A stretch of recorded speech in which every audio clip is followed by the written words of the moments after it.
The aquascape ecosystem looks absolutely perfect. It looks brand new. Everything looks amazing on it. Kashi. He's like, what in the world is that? Oh, I think he's behind your feet. I think I just saw him. All right, ready? Ready? You're gonna let him inside the net in the pond very slowly. Ready? Go ahead. Put him right in the middle. What is up, everybody? Welcome back to another video here at the ranch. Today, you guys, we are going to be showing you what we have to do here at the ranch just about every month, because our giant guinea pigs, our giant rats, our giant capybara used the restroom a lot inside of this aquascape ecosystem. And unfortunately, it's not Aquascape's fault whatsoever. Why? Because originally this pond, this ecosystem right here, was made to be only for my small clawed Asian otters. But things change, my ideas change, and it turned out to be the capybara pond. The capybara pond was actually supposed to be where the aviary is at, but I didn't want to put the capybara where the aviary was at, because then they would have destroyed all the trees and it wouldn't look the way it looks right now. So we decided to let the capybara roam around the building, and this is their pond. But unfortunately, that wetland was not made for capybara, so it's a little smaller than it should be for an adult pair of capybaras. If you guys didn't know, capybaras are the world's largest rodent in the entire world. And unfortunately, these guys sleep pretty much, poop and pee, and breed inside water. So I'm going to turn the camera over real quick, and you're going to see this giant turd that is floating.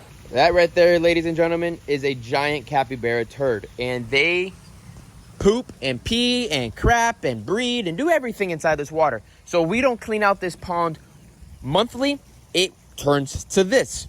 So that's what we're doing right now. We're actually putting a higher powered pump inside over there as well. We're gonna do a little bit of trimming on the sides, clean everything up. I actually have Kenya's little brother coming and two of his friends. It's summer now here in South Florida, so all the kids are not at school. They're bored playing video games, and what better thing to do than come out to the ranch on a nice shady day in South Florida and work. They love to fish, so we're gonna catch fish and they're gonna help me out.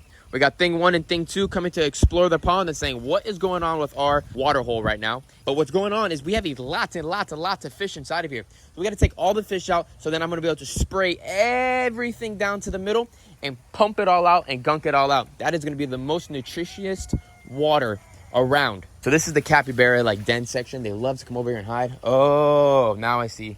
The water came from over there, flooded over here. That's where that water's coming from. God, I was confused on where this water was coming from. That's not a problem. So we got to go through the weeds and everything. The capybara love this down area, nice and thick. They just hide underneath there, hide in the brush, and they feel comfortable in this thick green that's over here. Oh, Lord. Look at that right there.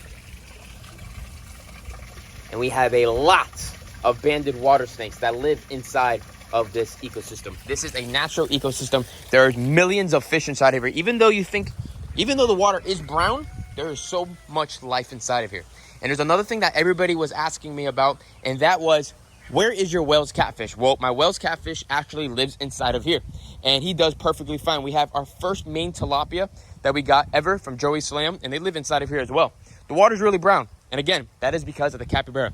And we got to clean it out. It's just maintenance that has to be done because of the fact of the wetland was not big enough. So in the near future, hopefully we can have Tony from Pondscape come out, Ed, the professor, and Greg have another little event here. We're probably going to have to remove all of this area right here. Unfortunately, I don't want to touch that tree. That tree I like a lot. So we're going to have to remove everything around here and make the wetland bigger. We're going to take down the fence over there and make the capybara section a little bit larger, going towards the mango trees and all that, once we get our regulated fences all up and done. And then we can expand it and make the wetland go that way. And then actually maybe even possibly make the pond go that way as well. So it can be one bigger ecosystem. And then we can make this into a really cool environment and make this really the South America environment. So enough talking. I'm going to go get my giant white tub, throw it over here to the side. The boys will be here soon. They're going to be down in there grabbing all of the fish. And I have to go over here now and cut these trees back right here so I can get down over here and clean up all of this gunk that's inside of here. So we're going to get to it and start working, you guys. Follow along and make sure you leave a comment for any ideas that you guys think we should add to this pond. Any new fish, any new type of birds, a new type of landscaping, all of that stuff. So we really trimmed this thing back. It looks a lot different and bigger. We're going to weed whack all around the sides here, pull all that out.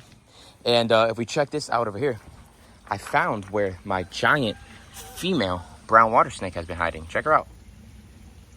Look at her right there. Big girl, just hanging out, doing her thing. This is her home. This is where she lives.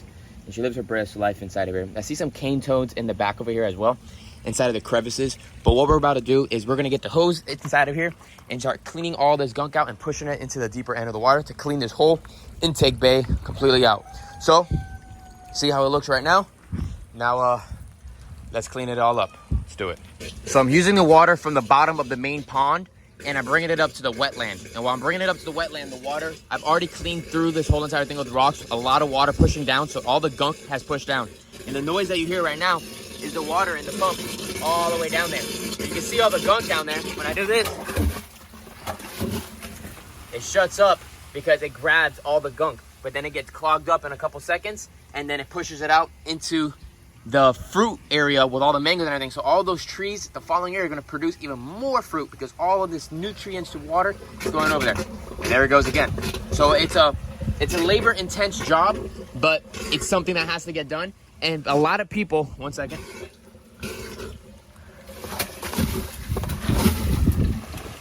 And a lot of people don't understand. They always see the cute little picture of the animal being so adorable, but they don't see the part of the maintaining part. If you're gonna get an animal, that animal expects you to keep it for the rest of its life. You're not supposed to pass an animal around and all that, unless you are selling their offspring when they're really, really young and they haven't lived there yet. They're going to the new home for the forever home. So my animals here, when they come, when I buy an animal, the animal stays there for the rest of their life. I make sure that it is the happiest, the healthiest, and the best animal it could be for its life in captivity. And I make their enclosures as best as I can. And hold on. There we go. And it might be cute and adorable when it's a baby, but once it gets fat, ugly, and stinky, he still has to get taken care of. He still has to be your animal, and you still have to take care of him just like how you take care of him the first day that you got him. So just always remember that, you guys. Do your research. Remember that these animals don't live for a year or two. They're going to live 10, 15, 20 plus years, and even longer in captivity. Why? Because we're taking care of them. We're giving them the right antibiotics and everything that they need from the vets. And on top of that, they have really no predators either. So they're going to live a very, very long time, you guys. So you got to remember, if you want to buy yourself an animal, I have people messaging me all the time. Oh, I want this. Oh, I want that. Do you really want that animal? You got to remember that you're not going to be able to travel that much either. You're not going to be able to see your friends every single day because your animal has to get fed. What I'm trying to say is, you guys, make sure you always do your research. And are you guys really going to be committed to have an animal for its whole entire life and take care of it to the best ability that you can? You always got to think about that, and don't just say, oh, I have the money, it's easy, let's buy it and be done. Don't ever do that. Make sure you think about it, sleep on it, wait a couple days, and then really think, you want that animal. The captains are over there now, all the way down there, and they're looking at me, and they're like, yo, you're still in our freaking hangout spot. Well, I'm cleaning it, buddies, I'm cleaning it. And now it's clogged up again. I'll get back to you guys in a little bit when we start collecting all the crazy fish. I don't know what to expect inside of here. I think there's a turtle or two inside of here as well, and it's gonna be fun. Completely forgot to pick up the phone again, but I got all the pumps back into place, new wires, all the pumps are there. We're gonna turn it on in a few seconds. All the fish are already caught up and inside of the container. The boys are putting them all back inside of the aquascape pond. The water looks absolutely 100% clearer than what it was, and we have two brand new pumps inside there as well that aquascape sent to us, and that's gonna have the jets. And for the wetland up there, we have our hose up in the wetland filling up all the fresh new well water. And once we turn this thing on in about hopefully 35 or 45 minutes, this thing will be nice and clear by tomorrow morning, because all the water's gonna cycle through, get into wetland, get it all clogged back up, and it's gonna be nice and clear again. Now let's go check out all the different fish that we have in here. Oh, everybody that was asking about the Wells catfish. Yeah, let's see what we got. You know what this is, Cyrus? No idea. Tilapia. Pink tilapia. All right. And toss them in. Oh, wait, just get the big one. Just put the only big one in. Yeah, let's go. Let me see the big one. Oh, no, come here. Nice and slow, nice and slow, nice and slow, you guys. I think you need catching them slow, but... All right, look at this guy. And those are the original ones, yeah. Look at this African cichlid. Here's the net, you guys. Net. Look at that guy. Crazy looking fish. All these fish are living in this water, and it was really, really nasty, but they're doing good. And Cash is just watching the water like always. Cash doesn't care. He just likes to stare at the water. What you got? Ooh, Cyrus got the monster male. So that was the female, and this is the giant male. We've had this guy now for how many years? 4 years? 3 years? 3 years now? 3, 4. Wow, look how big it is. Bam! Wow. Big boy. That's the one that started everything here on the ranch. Oh, I got one. All right, find the whales. Cat whales, catfish. All right, another nice pink one. Everybody just dump them in, dump them in, dump them in. All right, you guys are taking so long. We're gonna go inside. We're gonna grab the plecos by hand. Oh my god. Go, Cyrus, go in. Yeah, we're inside. Oh my god. Catfish is in there. All right, nice normal pleco right there. I think they call these are the rhino plecos. So we're gonna throw this one right inside of our pond. Cannonball. But then we have our giant albino one that's been living here for a very, very long time. Gotta get catch wet? I think I see him. All right, catfish is right here. Oh, he got it. Right here, right here, right here, right here. Oh, there he goes, right here, right here. You got him. No, you don't. Bam! Look at that guy. I really, really, really want to quarantine this guy and put him inside of the 6,000-gallon fish tank.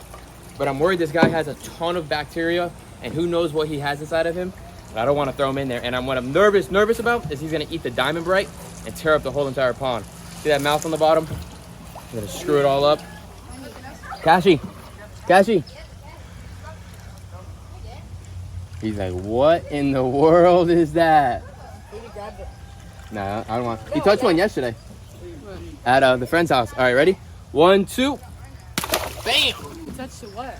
He touched a pleco yesterday. I caught it from the lake. Say hi. No, he didn't. Yeah, you haven't touched his tail. No. Yeah, you did. He didn't actually. All right, slow. Let's let the water get down lower. All right, just go in a circle. Just go in a circle. Oh, yeah, circle. He's gonna be in the middle. Someone will get him eventually. He's right on your side, Robert. He's right on your side. Oh wow. Nice dude. Oh, and I dropped him back. Watch out, I'm going back in. You guys can't catch the biggest fish in here. What's going on? Oh, wait, I think I saw it. All right, right here, going this way. Oh, God, right Oh, I see. Oh, he got it. We're getting feet on over here. We got 3 nets and We got 3 nets and 2 hands, and we still can't get this whale. That's the reason why he survived so long. Ash is not happy about this. Check back here, Dave. All right, let me see that net real quick. Yep. Oh, I think he's behind your feet. I think I just saw him. All right, ready? Ready? Oh, he You're got gonna it. let him in inside the net in the pond very slowly. Ready? Go right. ahead. Put it right in the middle. Make sure he's not hitting the rock. Flip it out. There you go. Perfect. And There he off he goes. goes. Last little bit of fish left inside of this thing. We'll grab them all out, and then check this out. We got our water snake that's just hanging out. He's right there. And our ducks that are just hanging out. And then our capybaras are over there. They're looking like they're gonna be breeding again soon. Long day. The boys left. The cappies are back inside the pond. You can see they already murked it up a little bit. We're still filling up a little bit more. The ducks are in there exploring, doing their thing. But the water is a humongous, enormous water change. We did just about a 90, I would say even almost a 96 to 98% water change. While this has been filling, I've been doing a bunch of coil cleanups. But it is time to turn this bad boy on. So let's turn her on and let's see it run. You see all the water dropping very fast because the pipelines are filling up. But there's a good amount of water inside of here right now, so we're good. Gotta leave the hose on because this whole area has to fill up with water. As long as it doesn't make brrrr sounds, we know there's enough water. So it's filling up right now. The wetland's gonna fill up to the rim. Big male hanging out and doing his thing. We're filling. Waterfall is about to turn on really fast. It'll be really cool. We got flow down there now, and we have flow there. So now that's gonna really help stir it around. And we just clean this thing out every month. We'll be handy and ready to go. Our big giant snake is right there. Big old belly filled up fish. He's doing good. Water's flowing good. Look at that, the waterfall is finally flowing hard and looks absolutely amazing. Really, really happy about this. Oh, look at that. Another little snake. Crystal clear wetland on the top. Beautiful. Your wetland should always be clean because everything is supposed to get pushed down, go over there, and everything that goes into here is supposed to go into your intake, get sucked in, go through your pipes, and get stuck underneath there. The reason why your pond will stay dirty is meaning that your wetland is filled of gunk. So you got to make sure you clean your wetland out completely so that all the gunk gets stuck there. Because it's coming out, because it's all the way filled to the top, it's like a septic tank, so it's bubbling up. As long as you have it all clean there, your pond will be crystal clear. So by tomorrow, we'll get back to you guys, and this pond should be clear. we'll get back to you guys in the morning and take a look. All right, guys, so it's been about 48 hours now, and the aquascape ecosystem looks absolutely perfect. It looks brand new. Everything looks amazing on it. The flows look great. The fish look super happy. As you guys can see, the water is super clear. The waterfall looks great. The capybaras are happy. I'm happy. The fish are happy. Couldn't ask for a better clean out crew helping me all out. All the kids helping me out. Everything looks great, you guys. This is something that we're gonna have to start cleaning no matter what. Like we said in an earlier video, we do it about once a month, but we're unfortunately gonna have to do it probably every 2 weeks because of the fact that the capybaras do use the restroom here a lot. They're all adults. They poop a lot. They pee a lot, like we were talking about, and they breed and do everything inside the water. So we want the water quality like this. It's healthier for the capybaras as well, even though in the wild they live in like nasty sludge and all of that stuff, but those areas will get drained out and cleaned out naturally. This is more of just a pond, so everything stays here, so we have to clean it out ourselves so our capybaras are always happy and healthy. One thing I want to mention for you guys all as well is make sure you guys are always following me on Blake'sExoticAnimalRanch.com to see all the different things we have available on there as well. And on top of this, at the end of this video, you guys can go down to the description and you guys can check out my Amazon wish list that we have there. It's all different types of feed and different types of things that we use here on the ranch all the time. So you guys want to donate some type of way. I don't like taking money from you guys. I'd rather you guys buy a product that could get shipped here to the ranch. And it's all different types of stuff that we use every single day here on the ranch. I really appreciate that support. And I hope you guys enjoyed today's video here cleaning out the aquascape ecosystem. Make sure you guys give this video a thumbs up, subscribe to the channel, put your post notifications on, and stay tuned for more monster fish tank videos for you all to see soon. We're going to spread it all around and see different videos all around the ranch because we can't just do the fish tank stuff. We have to show you the ranch all the time. And appreciate the support, and I'll see you guys in the next one. Peace out, everybody.